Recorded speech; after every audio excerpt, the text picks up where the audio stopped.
接下来呢，我们要来看一下这个 Python 去实现基本类神经网络的建构。我们刚刚前面呢已经看过说，怎么样把这个神经元跟这个权重值把它给设计出来。那接下来这个类神经网络应该要怎么下去做训练或者是要该怎么样下去继续做设计好，那类神经网络模型的训练，我们先来看一下这个模型的训练与设计呢，通常它会经历过几个步骤啦我们一项一项来看首先呢是你要先确定你的目标。那目标到底是什么？目标就是指你这个类神经网络它要让这个模型能够准确的做出预测那这个预测呢能跟你的实际值相符这里指的是说，假设你的这个神经网络已经准备好了你 input 送进去之后呢，x 送进去之后呢，它会来到这个 y 那这个 y 呢，它等着它是什么东西如果你是在训练的过程中这个 y 它会有个答案在那边等它它算出来这个结果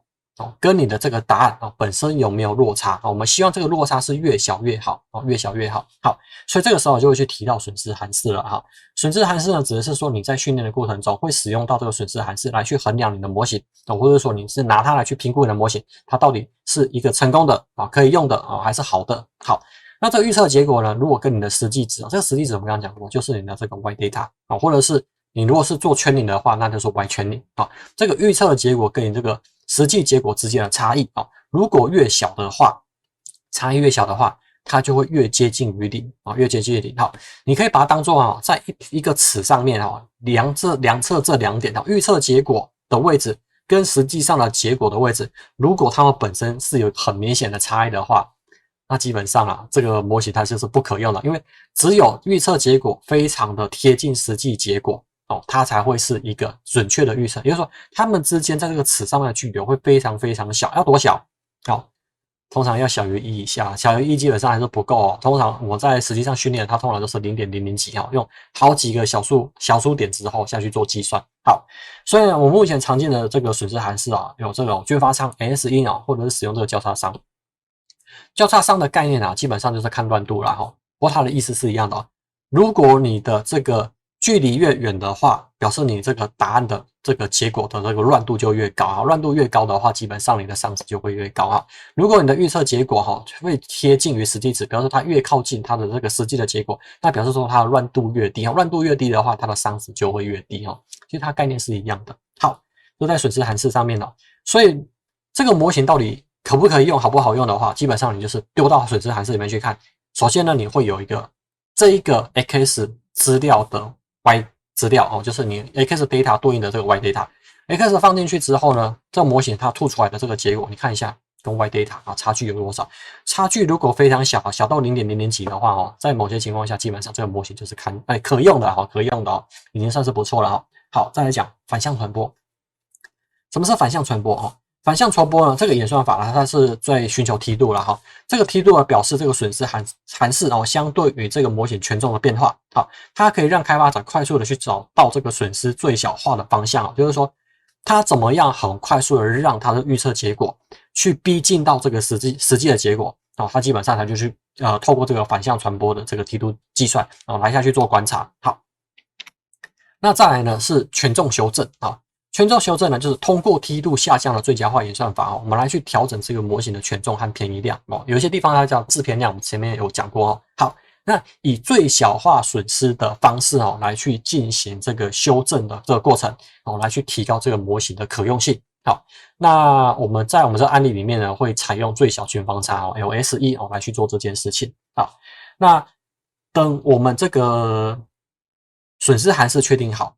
权重修正的方式也确定好，接下来我们就是要让它去做训练的嘛当然训练的话不是只是训练一次它是一个反复训练的过程。那到底要反复训练几次而且又是怎么样训练我们前面有讲到了，我们有这个 data set 嘛，有资料集。好，那这个资料集呢，我们看状况可能会去切这个什么这个训练集或者是测试集或者是验证集。好，这个我们就不去管这个细节了好，总之呢，只要你要让这个模型下去做训练的这个资料你会全部都让它跑过一次假设是你这个是训练集你就把整个训练集又跑过一次，跑完一次呢叫做完成一个世代就完成一个世代。所以呢，跑一次够不够？基本上跑一次不够啦，这个通常我们会让它重复跑好几遍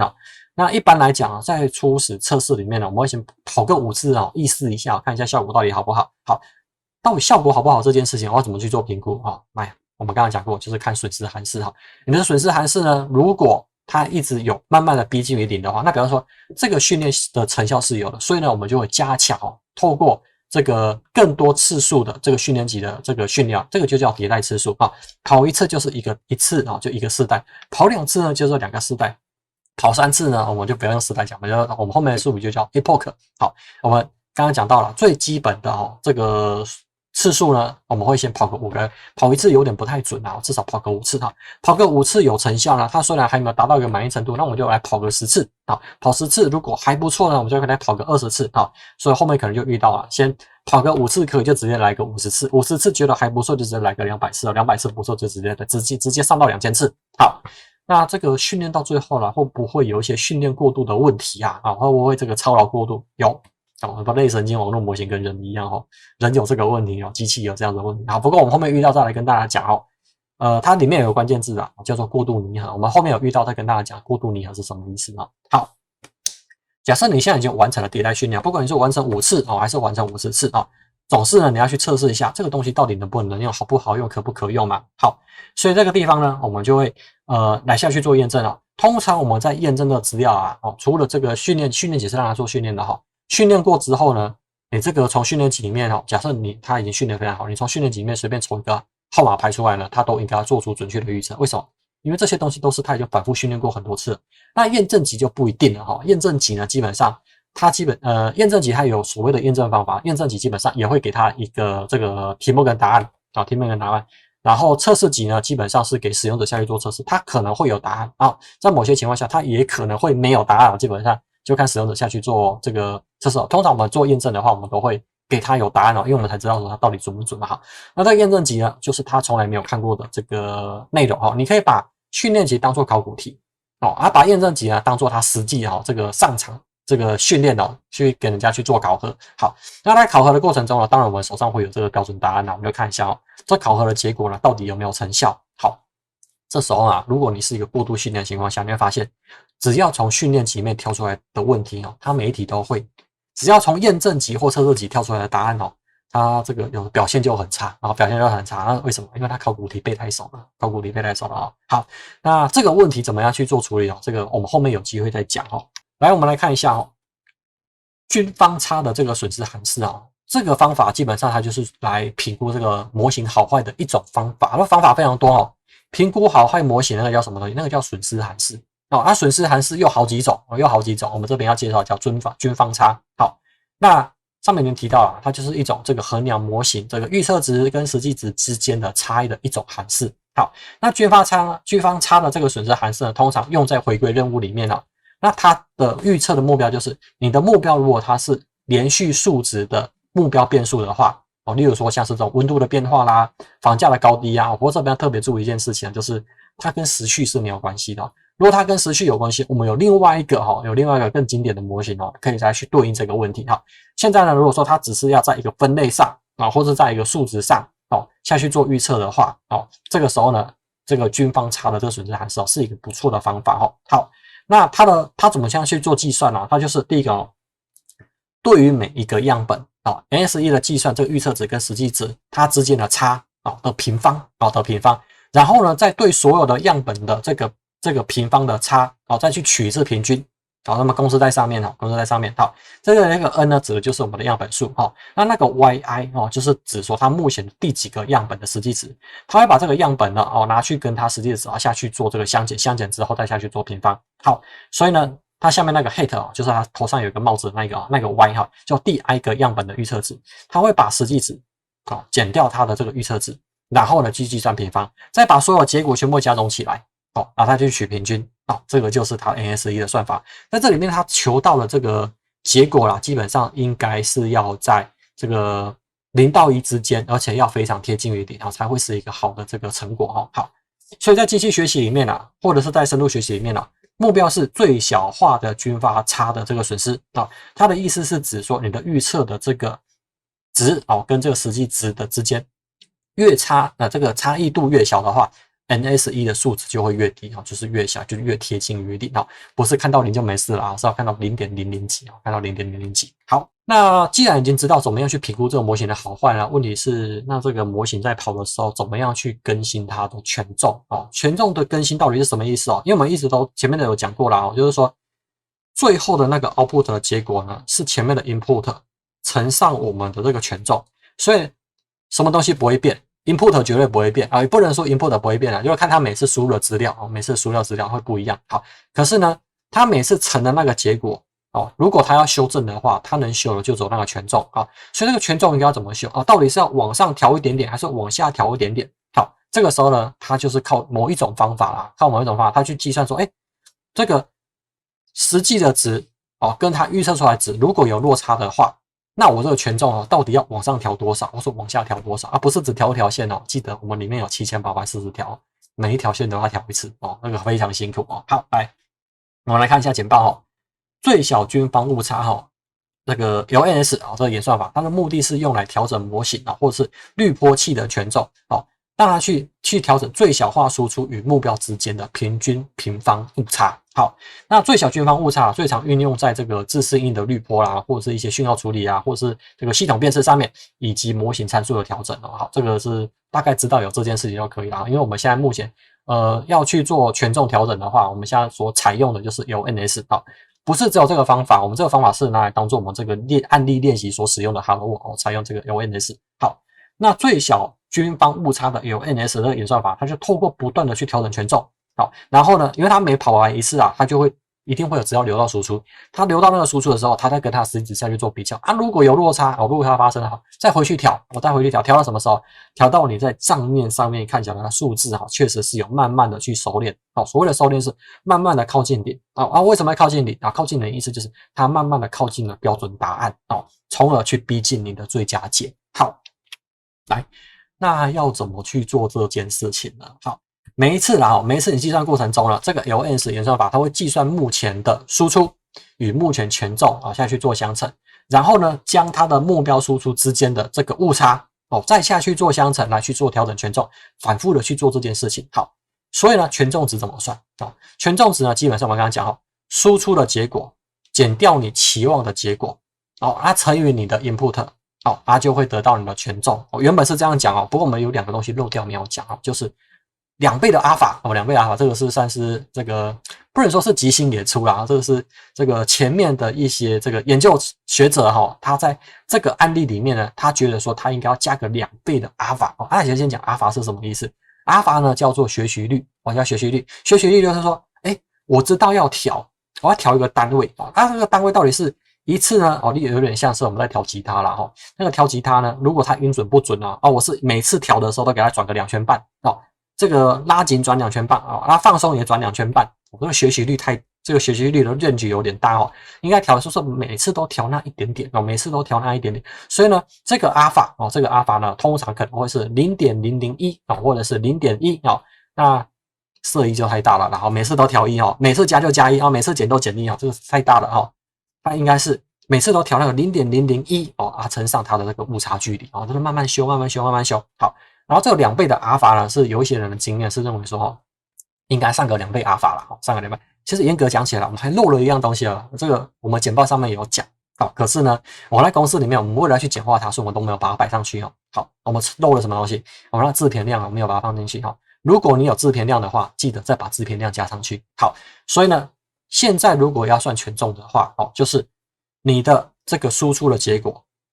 就是你这个预测出来的结果跑出来的结果跟你的期望值期望值下去做相减，相减完之后呢，乘上你说了 input 的这个 n 就是看你的数量啦。你这里的 n 是10这里的 n 因为 output 是10，好，你这里 input 呢是28乘28784这里的28784，这些东西全部乘起来之后，再乘以2倍的阿法学习率，等于你的那个权重等于你的那个权重。好，那不要忘记了，你权重不是只有一条，你权重有好几条权重有好几条，所以呢，每一条权重都要修好。所以第一个权重它的算法怎么样让它下去做修正？就是你要把这个结果加上它目前的权重，把它更新到它现在把它更新到现在。所以在这里呢，我们就有一个公式就是那权重的 t 加上这边的公式计算完出来的那个结果，放到它下一次训练的权重。也就是说，他透过这个方式更新他自己啊，透过这个方式去更新他自己之后，这个就是他上一次，这是他下一次哈，以此类推。这个过程中呢，这个权重就会一直不断的变化，一直不断的去做变化哦。好，所以呢，我们在做这件事情之前啊，我们还有一件事情没有做哈，就是我们这个输入资料跟输入资料必须要去做一次正规化哈，因为我们有提到了哈。这个模型它在里面怎么去做计算？它就是 input 去乘上权重来到 output， 然后呢，那个 output 它会把所有的这个资料全部加总起来，应该还记得这件事情吗？全部加总起来。所以如果你的这个权重遇到原本前面的时候遇到0、遇到1的问题啦，遇到0要乘上0就全部都不见了啊，遇到1的话资料都不会变化。好，那如果你的这个 input 没有特别下去做正规化，或者你没有特别下去做调整的话，它来的是一个非常大的数字，一个非常大的数字呢乘上一个非常大的权重，哇，你的在这个运算的这个运算过程中，它就直接爆炸了，因为你超出它的运算范围。为了避免这样子的问题啦，因为在乘的过程中，它会越乘越大哦，它会越乘越大。所以这里呢，通常我们在做这个类神经网络训练的话，一定有要做一件事情，就是我们要把所有资料全部压缩到0到1之间啊，压到0到1之间哦。这个时候它在相乘的过程中哦，就不会突然炸掉哦，不会炸到外面去哦。好，所以我们来看一下，输入资料呢，指的就是我们训练集，也就是每一张图片的输入资料就是我们的标签集啊。有的时候每一张图片的标签不要忘记啊。我们到目前来讲的那个标签呢，数字如果是5的话，它就写5啊；数字1的话，就会写1。好，可是不要忘记，我们的输出呢，它是分在10个类别上面，分在10个类别。如果它是数字1的话，它要怎么样表示在那一颗神经元上面？好，这是一个问题，我们来看一下哦。这个输入的资料在计算过程中，它必须要正规化0到1之间哦，0到1之间，因为灰阶的图它刚好是介于0到25哈，所以呢这个问题好解决，直接除以25哈，就可以得到正规化的结果啊，就直接得到了。好，那输出的资料呢，它也必须要正规化到机器可以学习的格式啊，就是说，如果你是数字1的话，那你在你的资料结构上面就必须要把那个1放在那10个神经元的那个1的位置上面，好，也就是说，其他标记为0就变成它是01啊，0000000000。好。那如果说你这个数字是5，放在那个 output 的神经元里面呢，就会变成000001啊，000000。好，也就是说它是那个答案，就要把它标记成1，它不是全部标记成0。这种讲法呢叫什么？叫做 one hot encode。好，叫做 one hot 哦，就是只有正确的那一个，好，它被 hot 起来，被 hot 起来。所以啊，在这里我们就是要先写一个简单的这个小程式哦，叫做 one hot encode 哦。好，那它的特征呢，就是在类别中被指定的那个标签设定成1啊，其他把它设定成0哦，因为你实际上资料在跑的话，不会是空值的，你必须要有东西啊，那个东西可能就必须要设定好。那在大部分情况下，它是一种独一编码啊，独一编码。那如果说你的目标符合多个特征呢，基本上它会标记成 hot， 有点，所以在某些情况下，你不能讲说one hot 它是唯一码哦，因为它不一定，它是重要的那个被标示起来哦，它是一个这个独热啊，或是它是一个独一啊的一个编码。好。所以在 NNST 里面如果你的图像是5，